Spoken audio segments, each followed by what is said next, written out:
मेरी ख्वाहिश थी कि हम एक साथ एक घर में एक छत के नीचे रहें, जहाँ पर चीज़ें बिखेरने वाले तुम और समेटने वाली मैं हूँ, जहाँ पर शोर करने वाली मैं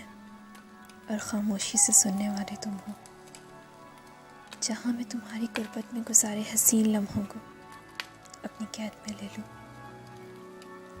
जहाँ सर्दी की रात के किसी पहर मेरे गिर्द बाजू फैलाते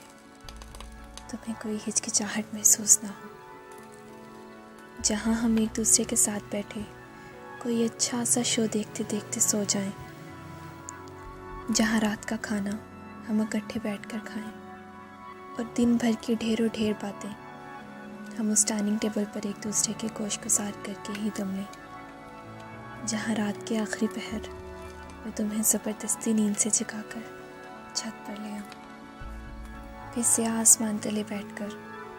हम चमकते तारों को इतनी देर तक देखें कि मैं थक कर तुम्हारे कंधे पर सर रख कर आंखें मूंद लूँ, जहाँ तुम मुझे किसी दिन अपनी थकावट का जिक्र करो तो मैं तुम्हारा सर अपनी गोद में रखकर अपनी नर्म उंगलियों से तुम्हारा सर सहलाती रहूँ, जहाँ देर रात तक नींद न आने के सबब हम एक साथ डांस करें, कह कहे लगाते हर ताल पर सर धुने, जहाँ सर्दियों की रातों में मेरे हमेशा से सर्द रहने वाले हाथों को तुम अपने हाथों का नर्म लम्स बख्शो, जहाँ हफ्ते के किसी एक दिन मेरे बिस्तर पर सुबह का नाश्ता मुझे तुम्हारे हाथों को तुम्हारे ही हाथों से मैसर हो। मैं ऐसी ज़िंदगी चाहती थी जहाँ बरसती बारिश में हम एक साथ भीगे,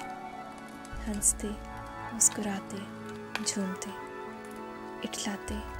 हवा के दोष पर बेपरवाही से रक्स करते। लोग तो रोमानवी दास्तानें पढ़ना चाहते हैं, मैं तो हमारी रोमानवी दास्तान का जन्म चाहती थी, मगर मेरा घर तो आबाद हो गया, मगर मेरी ख्वाहिशों का जहां आज भी एक ख्वाहिश की सूरत में अधूरा ही रह गया।